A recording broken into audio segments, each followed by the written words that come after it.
Hello, my name is Host Eric. I'm the host of Talking with Famous People, and today I'm going to be making another of these videos in which I talk about just one of the cognitive functions. And this one I'm going to do Introverted Sensing, SI.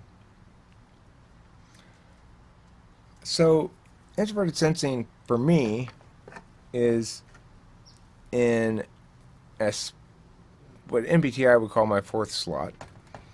For me, it's not the strongest function in the world. In fact, it's the one in which, according to some sources, because of where it is in my stack, it's the function in which I am most likely to accept willingly and happily as much help as people are willing to provide.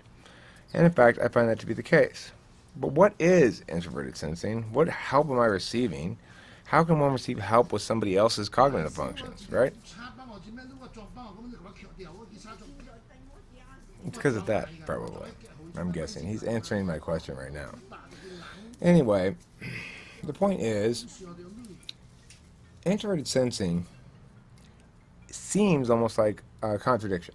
Because we know that the sensing, perceiving functions, involve the utilization of one's sensory perceptions. That is to say, eyes, nose, ears, mouth, whatever, the taste, the smell, the sight. And so that functionally that sensing places one in the moment in a certain location, and so extroverted sensing is going to be all about how you relate to other objects in space, big objects in space, but it's also going to be about how you relate in general externally to the space around you. So it's an external focused perceiving function.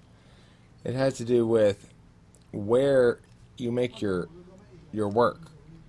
Where are you doing your work? Are you doing it externally, looking for things that one might seize upon, or are you doing it internally? Well, how does one do the work of senses about the external world internally?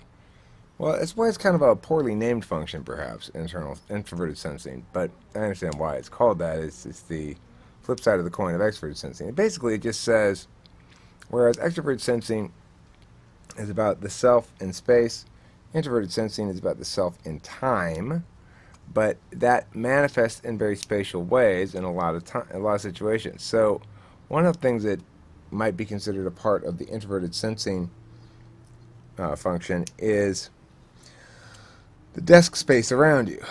Now, my desk space looks like this. Why? Well, because I've got terrible introverted sensing. That's why. Or I'm not that interested in making sure that things are neat and tidy. I'm interested in doing whatever it is I'm doing. If it makes a mess, it makes a mess, you know? So, and I'm constantly trying to find ways to arrange my objects to better suit my needs and constantly failing to achieve that goal.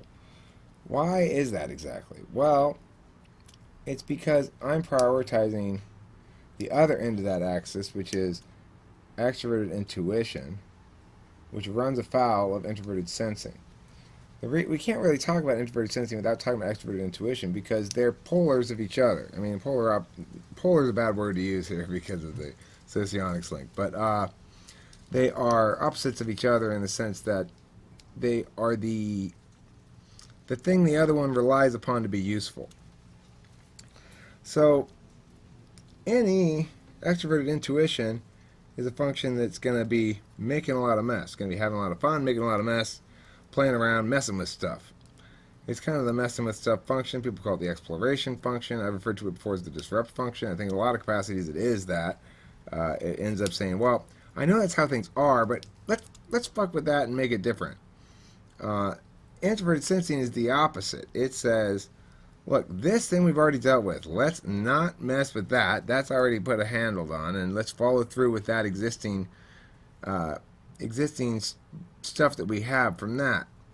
So, whereas extroverted intuition wants to start a new plan, introverted sensing wants to follow through with the plan extroverted intuition already came up with and has already started working on. we obviously, for extroverted intuition then to be successful in life, it needs badly introverted sensing to remind it, hey, before you start this other thing, why don't you finish that first thing that you were going to do? And functionally, remember, of course, as always, that we personify the functions, we talk about them as doing things, we talk about them as though they were agents and having preferences and stuff like that. Of course, that's a handy metaphor. It's not how things actually work. The way it actually works, it's a matter of you devoting a certain amount of attention along one kind of attention versus another. So when you say, well, you need extroverted sensing to step up there and say, hey, don't forget to follow through on this other thing, that means you need to devote a certain amount of your attention to the matters of keeping track of those kind of extroverted sensing things, and actively do so if it's in your conscious stack. So, but introverted sensing is not merely about keeping track of existing projects, like I've just suggested. It is also about your own body and your comfort level with your own body. So, as somebody with SI, introverted sensing, in the fourth slot, I am going to be prone to sitting in uncomfortable positions for unreasonably long lengths of time before realizing, God, what's wrong? There's something keeps bothering me. What is it? Oh, your back hurts because you've been hunched over like this for an hour and a half. Those sort of experiences are commonplace for me. And I have to work to actively think about stuff like, well, do I have all my stuff that I'm going to need? I have to make sure that I don't forget something when I leave the house right now to go to work. Those kind of things. And inevitably, I'll make 4 or 5 trips to the car as I forget this, then that, and the other thing. I'm trying to get better at that, and in general I am, as I recognize which manners of attention, called introverted sensing, are going to produce the most dividends. Because, of course, it's fine and dandy to prioritize playing, but you're not, in the end, prioritizing playing well if you prioritize it in ways that prevent you from playing more because you got so many problems associated with your poor upkeep of the playing you've already done. So it does make perfectly logical sense to want to play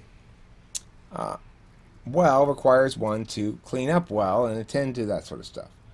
Now, when I say play, I mean work, really. I mean producing some sort of work product in the process. Most people, actual straight up playing isn't messy, right? There's nothing to organize after you've just watched TV for a couple hours. You've got nothing to clean up, nothing to organize, nothing to fit into a bigger picture of anything, really, except insofar as you feel like thinking about it a little bit, maybe. But it's not going to be anything you have to deal with in the external world at all. So, in that regard, SI dominant people tend to like things that are familiar, tend to like things that they know are going to go a certain way.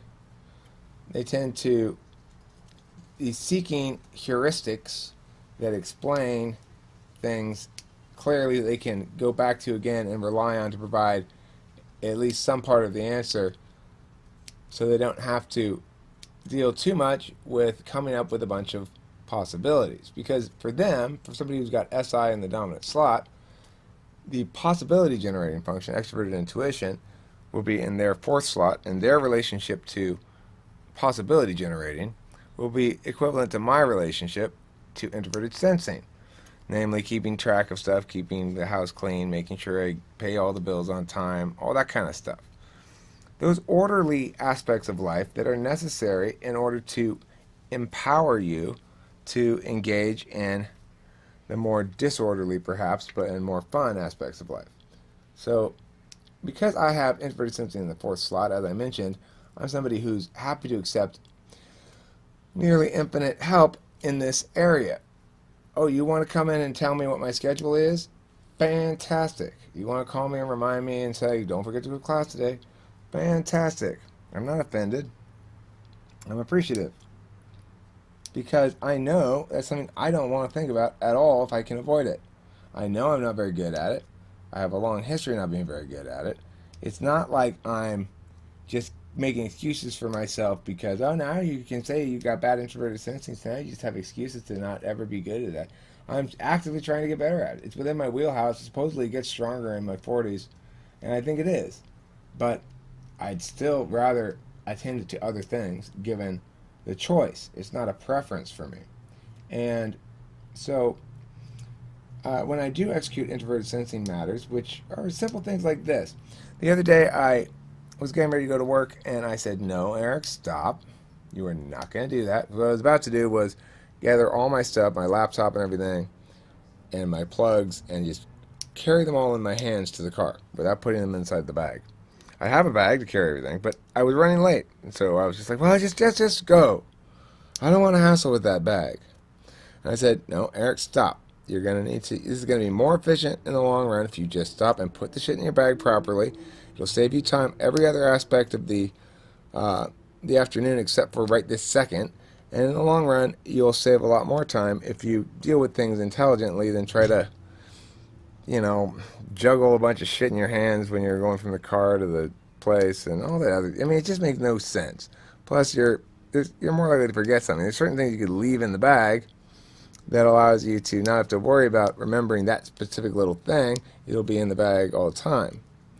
Those sort of things are challenges for me. It's really challenging to remember to put someplace in the same place every time, to want to put something in the same place every time. It seems like situations change and its location needs to be moved because it's of relatively less or more importance to me at that moment, or more call to utilize it, if it's a tool of some sort. So for me then, SI is a particularly interesting function because it's one in which I'm aspirational at. I'd like to be better at it. It's one which I'm not very good at, but I also recognize that I can be effective at it. I just really dislike applying effort in that area. I find it tedious.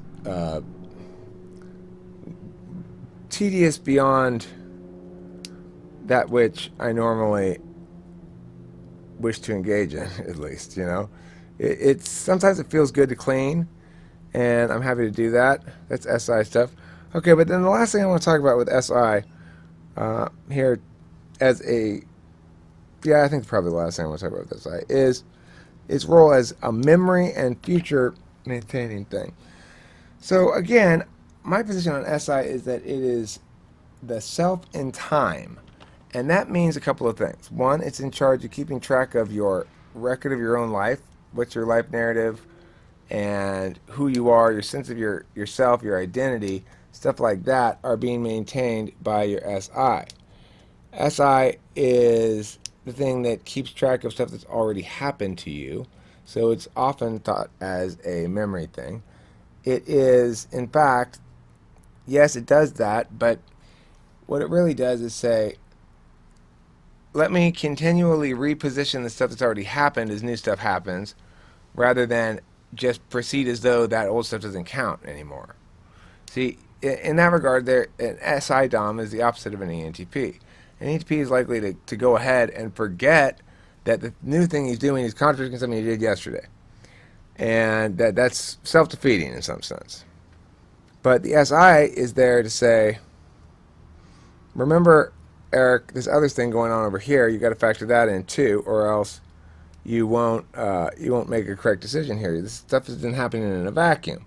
Stuff happens in the context of stuff that's already happened before. So in that regard, it's memory focused, or there's a memory aspect to it. But it's not just the past, it's the future as well. It's any decisions you've made about the future in the past, right? So it's stuff that's already been decided about the future, is stuff that SI is going to take care of. SI is worried about the future. It's worried about aspects of the future that you've already in the past decided about. So this is one reason why ISFJ and ENTP are a good match, why they're duals, is ENTP doesn't want to make a lot of firm distinctions about the future. So this allows ISFJ to not have to keep track of those firm expectations about the future. They have to keep track of your schedule, of where you're going and stuff for you, maybe, if that's how your dynamic of your relationship is. But you're not going to be, you're always going to, the ENTP is going to be comfortable with playing it by ear, you know? So I think ISFJ finds that somewhat relieving to know that that's the plan. There's nothing to keep track of. As far as the ISFJ, as they get older, they do tend to get very worrisome because, again, they're looking always to examples of what they've already known and learned, and to contextualize new things through that lens in a way that helps them to build a ever increasingly more effective model of life in the universe, but that also becomes increasingly resistant to new things.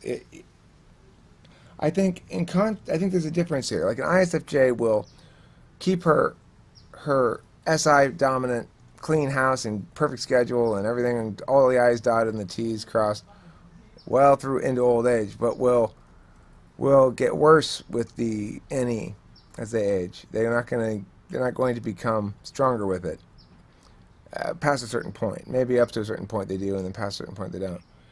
Whereas, in contrast, I think the ENTP does become stronger with the SI stuff, and I think SI is a good function to be able to need to get stronger in, because there's a lot of technological tools that can assist one with SI. Anytime you tell your phone, remind me to call June, you're using introverted sensing. You're using a machine to defer your own introverted sensing onto another actor in the equation. So for the ISFJ and ISTJ personality types, you are looking at SI in the dominant slot, and those two types are going to be very down-to-earth people, very easy to get along with. I was appreciating Cameron a great deal the other day. Is he's so quietly present and willing and happy to help and be a good friend and stuff like that, and I really appreciate that. Without any fanfare, he's the type I might overlook as a valuable and important friend, and somebody to whom I feel a great deal of gratitude for his genuine friendship, you know. So I think the SI DOMs are the quiet heroes of humanity in a lot of ways. And thank you all for existing, SI DOMs. ISFJ women, good job being my mom. Thanks for watching Talking with Fans, people. And don't forget to eat plenty of cheese.